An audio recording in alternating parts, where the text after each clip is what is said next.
Hello, welcome back. तो high school की math की प्रिपरेशन आप लोगों की हो चुकी है और कुछ क्वेश्चंस जो बचे हुए हैं उनको भी सॉल्व करवा देते हैं। ठीक है, तो देखिए दो क्वेश्चन लिखे हुए हैं और कहा गया है इनमें बिंदु ये और ये संरेख हैं, तो सिद्ध कीजिए 2x + y + 3 = 0। ठीक, तो बिंदु हमने पहले लिख लिया है। अब संरेख है तो संरेख के लिए त्रिभुज का पहले क्षेत्रफल निकालेंगे, बाद में क्षेत्रफल को 0 कर देंगे। ठीक है, तो इसको हम मान लेंगे x1 y1 x2 y2 x3 y3। ठीक, त्रिभुज का क्षेत्रफल क्या होता है? त्रिभुज का क्षेत्रफल 1/2 1 2 3 2 3 1 1 2 1 2 3 2 3 1 3 1 2। ठीक है, चलिए इसमें वैल्यू पुट कर दीजिए। 1/2 x1 means x, y2 means 7, y3 means 5, x2 means minus का 5, 3 means 5, 1 means y, 3 means minus का 4 और 1 मीन्स y, 2 मीन्स 7। चलिए इसको सॉल्व करिए।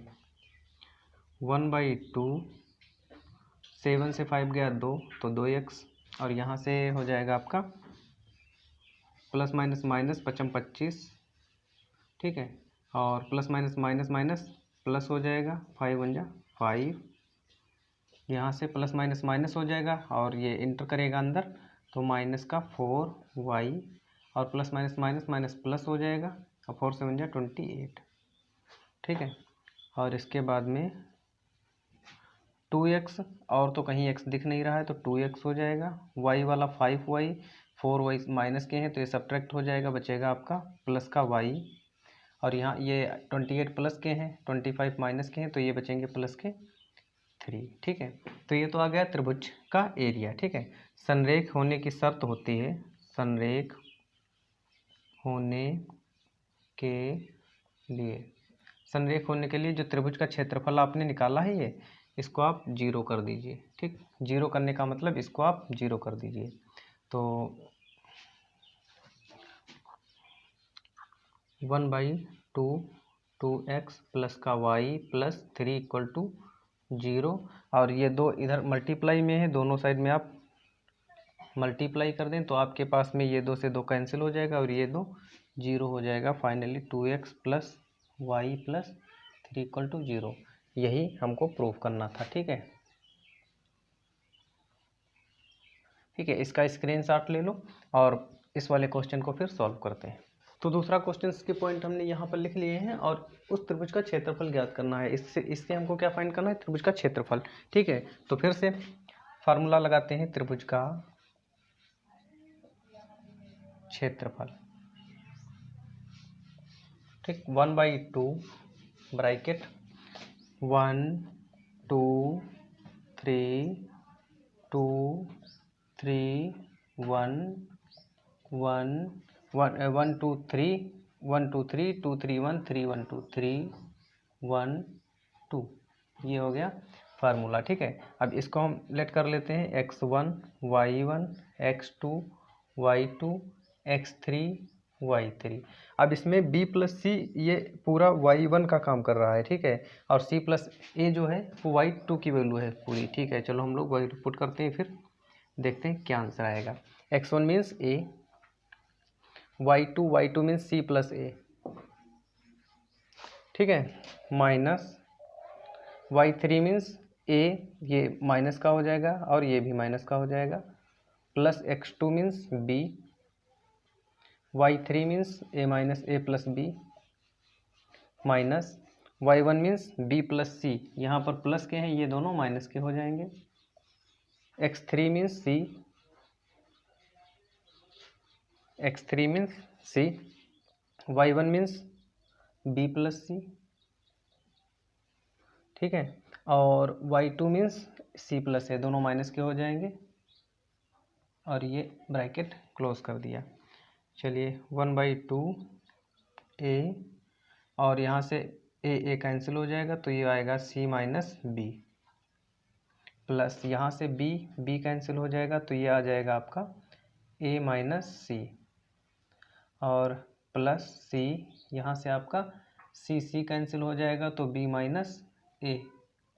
ठीक, इतना फाइनली हमारे पास बचेगा।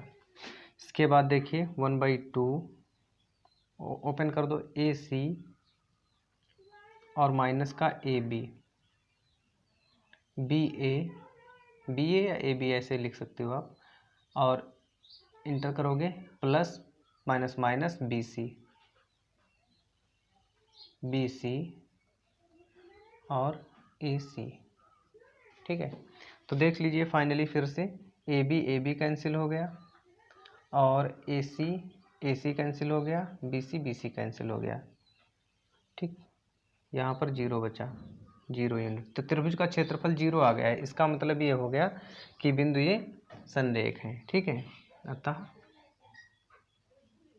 दिए गए बिंदु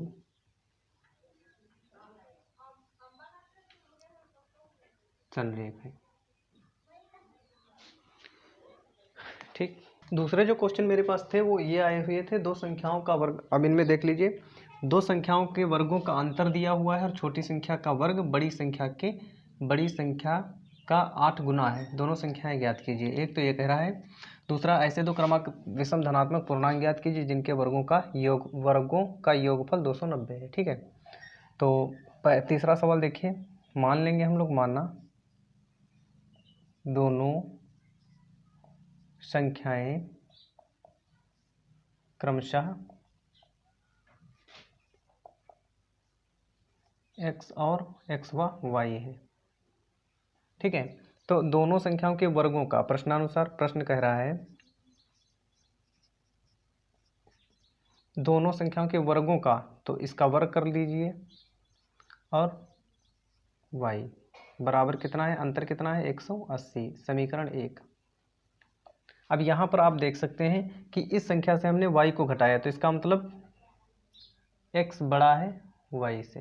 ठीक है, अब जैसे जैसे कहा गया है क्वेश्चन में वैसे कर दीजिए। छोटी संख्या, या ऐसे लिख दीजिए, दूसरी शर्त के अनुसार।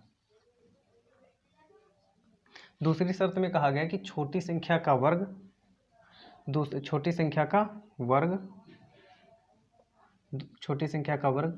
बड़ी संख्या का 8 गुना है।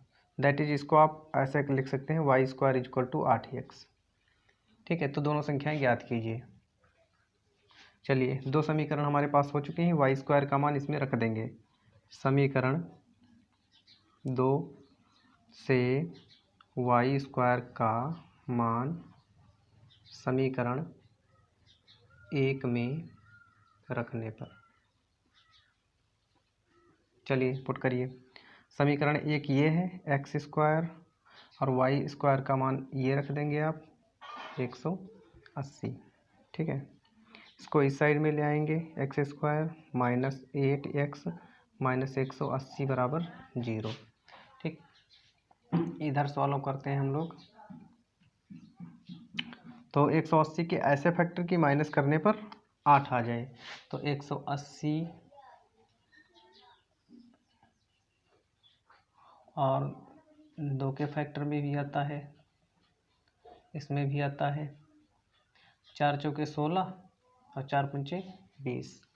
ठीक है, 5 में भी आता है, तो 5 तियाँ 15, 5 छक्का 30, 6 तियाँ 18, और 7 में नहीं आता है, 8 दूनी 16, 8 में नहीं आता है, 9 में आता है, 9 दूनी 18, 10 में आता है 10, और 10 18। ठीक है, तो आपको लाना है माइनस करने पर 18, तो हमें लगता है कि 18 से 10 घटाओगे तो 8 बचेगा। इसका मतलब हो गया, इसको हम ऐसे सॉल्व करेंगे, x² माइनस, इसको लिख लेंगे 18 माइनस 10 x माइनस 180 बराबर 0। x² minus 18x plus 10x minus 180। इन दोनों में से कॉमन ले लेंगे, x कॉमन लेंगे तो x माइनस 18 बचेगा यहाँ, प्लस का 10 कॉमन ले लेंगे तो x बचेगा माइनस का 18 बचेगा। देखिए x जब कॉमन लेंगे x तो यहाँ से चला जाएगा, 10 कॉमन लेंगे इसमें से 10 और यहाँ से भी 10 और 18 की मल्टीप्लाई तो ये है, तो यहाँ से 10 अगर बाहर निकल आएगा तो 18 बचेगा। ठीक है, फिर x माइनस 18 एक ब्रैकेट में, दूसरे में x प्लस 10, ये x माइनस 18 एक ब्रैकेट में और इसके आगे है x और इसके आगे बचा है प्लस का 10। ठीक है, तो यहाँ से x माइनस 18 बराबर 0 करेंगे या फिर x प्लस 10 बराबर 0 करेंगे। x बराबर 18 हो जाएगा और यहाँ से x बराबर माइनस का 10 हो जाएगा। लेकिन यहाँ कहा गया कि दो संख्याओं के वर्गों छोटी संख्या, ठीक है, संख्याएं ज्ञात कीजिए। तो एक संख्या तो यहाँ पर 18 है, दूसरी संख्या माइनस की 10 है। ठीक है, तो x बराबर एक 18 हो गई है और दूसरी माइनस की 10 हो गई है। यही इसका आंसर है। इसका स्क्रीनशॉट ले लो, दूसरा वाला क्वेश्चन सॉल्व करते हैं। चलिए दूसरा क्वेश्चन देखिए। ऐसे दो क्रमागत विषम धनात्मक पूर्णांक ज्ञात कीजिए जिनके वर्गों का योगफल 290 है। ठीक है, तो माना दोनों विषम धनात्मक पूर्णांक क्रमशः x और जैसे एक है तो एक के बाद क्रमागत 3 आएगा ना विषम, तो इसका मतलब इसमें 2 जुड़े हुए हैं, तो दूसरा x प्लस 2 आप लेंगे हैं। ठीक, फिर प्रश्नानुसार ठीक है, कहा गया है कि धनात्मक पूर्णांक ज्ञात कीजिए जिनके वर्गों का, तो वर्ग कर दीजिए, इसको भी वर्ग कर दीजिए, और योगफल कितना है 290। ठीक है, चलो इसको सॉल्व कर दीजिए, देखो क्या आता है। ए स्क्वायर प्लस का B square means 4 plus 2a और b, ए ये है b ये है।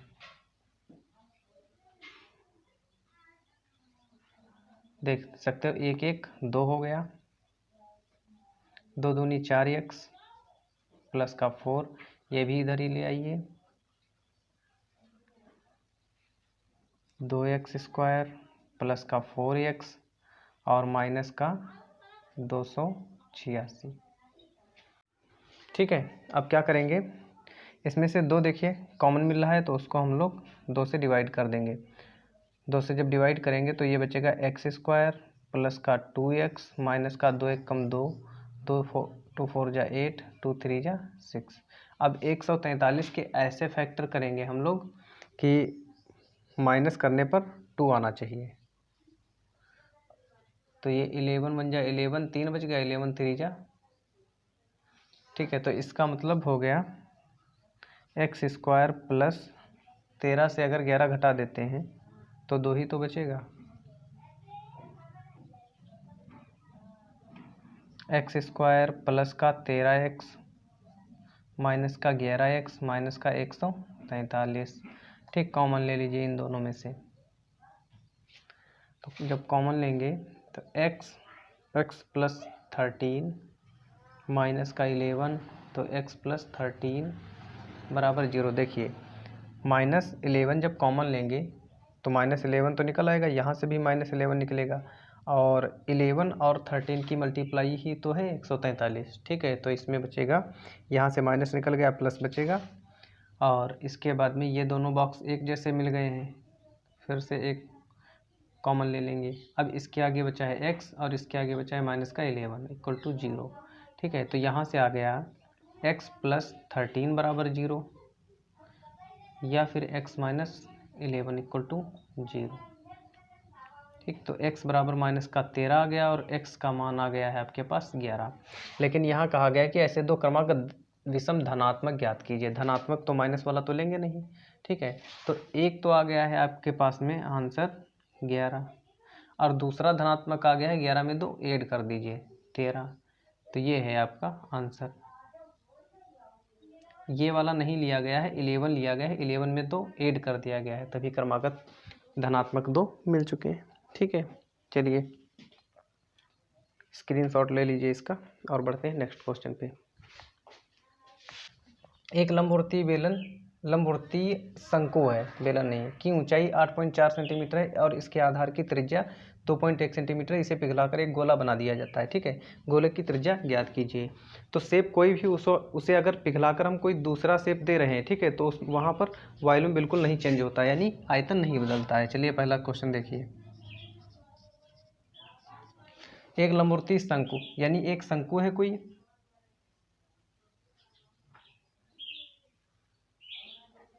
इस प्रकार आपका एक कोई शंकु है। शंकु की ऊंचाई दी हुई है, शंकु की ऊंचाई दी हुई 8.4 सेंटीमीटर और इसके आधार की त्रिज्या दी हुई है 2.1 सेंटीमीटर। ठीक, पिघलाकर एक गोला बना दिया जाता है। तो जो भी शंकु का आयतन होगा, ठीक है, उसके इक्वल ही आयतन जो भी गोला बनेगा, इसे पिघलाकर एक गोला बना दिया जाता है और गोले की त्रिज्या हम मान लेते हैं कैपिटल R। ठीक है, तो यहाँ लिख लेते हैं शंकु की त्रिज्या, शंकु की त्रिज्या हम मान लेते हैं स्मॉल r, जो कि गिवन है 2.1 सेंटीमीटर।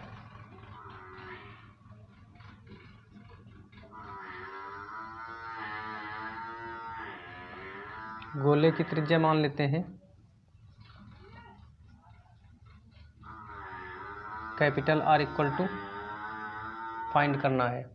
ठीक है, और ऊंचाई कितनी दी है शंकु की, शंकु की ऊंचाई, शंकु की ऊंचाई स्मॉल h बराबर 8.4 सेंटीमीटर। ठीक, तो हम जानते हैं, क्या जानते हैं, शंकु का आयतन इक्वल होगा गोले का आयतन।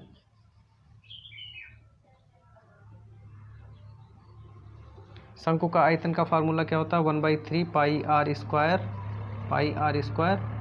h, और गोले का आयतन क्या होता है 4/3 पाई r क्यूब। ठीक है, तो 1/3 और पाई दोनों साइड से कट जाएगा, यहाँ पर देख सकते हैं 3 भी कैंसिल हो जाएगा। r मीन्स 2.1 इंटू 2.1 और h मीन्स 8.4, 4r क्यूब। ठीक है, और इसको 4 से कट कर दीजिए, 4 1 जा 4, 4 2 जा 8, 4 1 जा 4, तो आपके पास में r equal to cube root, ये जो इधर क्यूब बना है ये क्यूब रूट में चला जाएगा 2.1 2.1 2.1, यहाँ से 2.1 2.1 2.1 और क्यूब रूट से 3 का पेयर बन रहा है, तो ये आ जाएगा आपका 2.1 सेंटीमीटर। ठीक है, ये रेडियस आपकी गोले की रेडियस फाइंड हो गई है। आप इसका स्क्रीनशॉट लें, बढ़ते हैं नेक्स्ट क्वेश्चन।